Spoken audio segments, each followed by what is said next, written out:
হিসাবে আমি আল্লাহ তাআলা বিশ্ব নবীর উপরে 30 পারা কোরআন নাযিল করেছি। একটু জোরে সরে চিৎকার মেরে বলেন সুবহানাল্লাহ। আল্লাহ রাব্বুল আলামিন কি বললেন? ওয়া হুদাও ওয়া রাহমাতুল লিল মুমিনিন।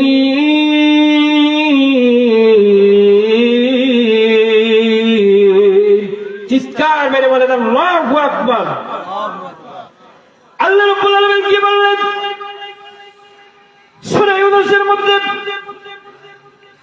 পৃথিবীর জমিনে মুমিন বান্দা বান্দীদের জন্য আমি আল্লাহ তাআলা হিদায়াতের গ্রন্থ হিসেবে কোরআন নাযিল করেছি। আরেকবার বলেন সুবহানাল্লাহ। কাজেই কোরআনের কাছে আসলে আপনি হিদায়াত পেয়ে যাবেন।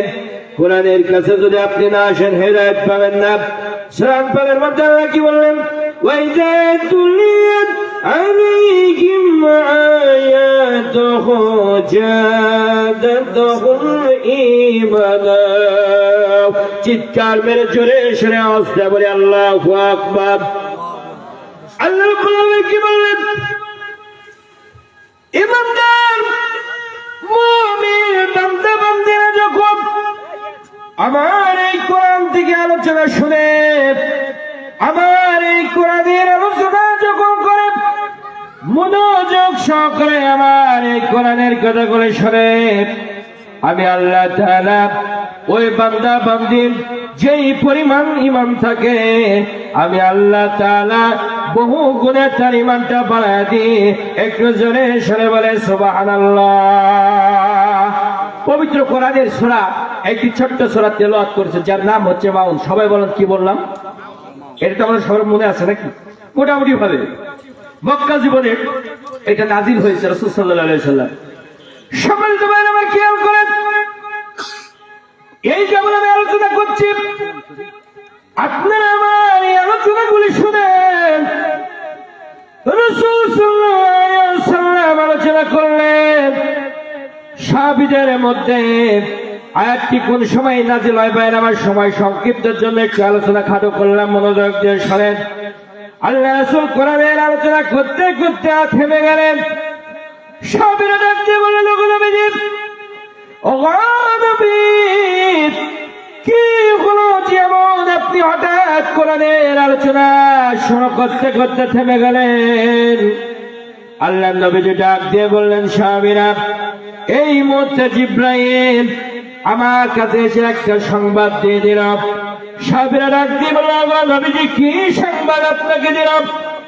আল্লাহ রাসূল ডাক দিয়ে বললেন, পবিত্র কোরআনের সূরা মাউন যে বান্দা তেলাওয়াত করবে, মুখস্থ করবে, আমল করবে, এই সূরাতে আল্লাহ তাআলা 7টি আয়াত দিয়েছে।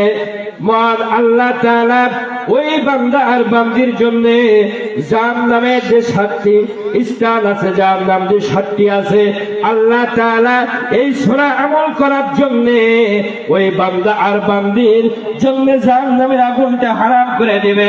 একটু জোরে সরে চিৎকার মেরে বলি আল্লাহু আকবার। সবের আনন্দ হয়ে গেল, এত আনন্দিত হয়ে গেল, বিশ্বনবীজি আবার আলোচনা শুরু করলেন। আলোচনা শুরু করতে করতে আবার নবীজি আবার থেমে গেলেন। চিৎকার মেরে বলেন সুবহানাল্লাহ। আচ্ছা, এই জায়গায় আমি আলোচনা করি, আপনারা শুনেন। আমি যদি এখন থেমে যাই আপনাদেরকে প্রশ্ন জাগবে না, হুজুর কেন থেমে গেল? সাহাবীরা আল্লাহ রাসূলকে ডাক দিয়ে বললেন, নবীজি, আলোচনা ভালোই চলছিল, আমাদের ভালোই লাগছিল, কিন্তু হঠাৎ আপনি আলোচনা থামিয়ে দিলেন। আল্লাহ নবীজি ডাক দিয়ে বললেন, ওগো আমার সাহাবীরা, এই মুহূর্তে জিবরাইল আমার কাছে এসে সংবাদ দিয়ে দিল, সূরা মাউনের 7টি আয়াত যে ব্যক্তি মুখস্থ করবে, এই সূরা মাউন যে ব্যক্তি আমল করবে, আল্লাহ তাআলা যে জান্নাত 8টি আছে, আল্লাহ তাআলা ওই বান্দা আর বান্দির জন্য জান্নাতের 8টি দরজায় খুলে দেবে। একটু জোরে সরে চিৎকার মেরে বলেন আলহামদুলিল্লাহ। সাহাবীরা আনন্দিত হয়ে গেল। শুধু এবার নবীজি থামলই না, বিশ্বনবীজির চোখ মুবারক বেয়ে বেয়ে পানি পড়ে, বিশ্বনবীজির ঠোঁট মুবারক যেমন কাঁপে, বলেন সুবহানাল্লাহ। বিশ্বনবীজি মনে হচ্ছে কাঁদছে, ফিসফিস মিনমিন করে, বিশ্বনবীজির ঠোঁটগুলো কেঁপে ওঠে, বিশ্বনবীজির লোমগুলো দিয়ে দিয়ে ঘাম বেরিয়ে যায়, বিশ্বনবীজির চোখ বেয়ে বেয়ে পানি বেরিয়ে যায়, বিশ্বনবীজির মাথার চুলগুলো মনে হয় খারাপ হয়ে যায়, চুলের ফাঁক দিয়ে বেয়ে বেয়ে পানি পড়ে। একটু জোরে সরে চিৎকার মেরে বলবেন নাকি সুবহানাল্লাহ? সাহাবীরা ডাক দিয়ে বললেন, ওগো নবীজি, ওগো নবী, আলোচনা তো ভালোই চলছিল, আলোচনা তো আমাদের ভালোই লাগছিল, এই মুহূর্তে আপনার কি হলো গো নবী? চোখ বেয়ে বেয়ে পানি পড়ে, ঠোঁটগুলো আপনার কাঁপে, লোম বেয়ে বেয়ে পানি পড়ে, ঘাম বেরিয়ে যায়, আওয়াজ না দিলেও মিনমিন করে কান্নাকাটি করে, ওগো নবীজি আপনার কি হলো?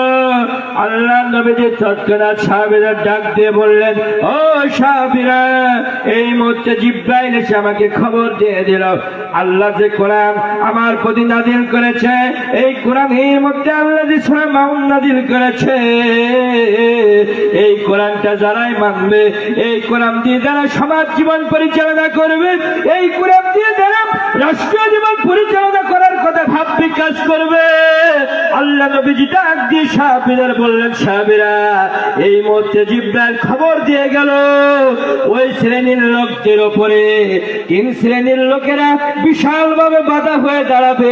একটু জোরে সরে চিৎকার মেরে বলেন নাউজুবিল্লাহ। সবাই চিৎকার মেরে বলেন কয় শ্রেণী? সবাই বলেন কয় শ্রেণী? আমার আলোচনা বুঝতে তো, এটা সূরা মাউনের আমি সানেদটা বুঝছি। সম্মানিত ভাইরা আমার, আল্লাহর নবীজি বললেন, এই বেশি ভয় এমন আমার মধ্যে একটা ভয়, আমার উম্মতিরা এই ভয়ের জন্য নাকি ঈমান হারিয়ে যাবে।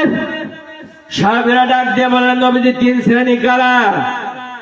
আল্লাহর নবীজি বললেন, জিবরাইল খবর দিয়ে গেল, 1 নম্বর শ্রেণী তারাই হবে রাষ্ট্রের দায়িত্ব যারা পাবে, রাষ্ট্রপ্রধান যারা হয়ে যাবে, ওরা আল্লাহর কোরআনের বিরোধিতা করবে, আল্লাহর কোরআনের বাইরে যে দল রাষ্ট্র যাবে, ক্ষমতায় যাবে, এই শ্রেণীর লোকগুলি কোরআনের লোকদের বিরোধিতা করবে।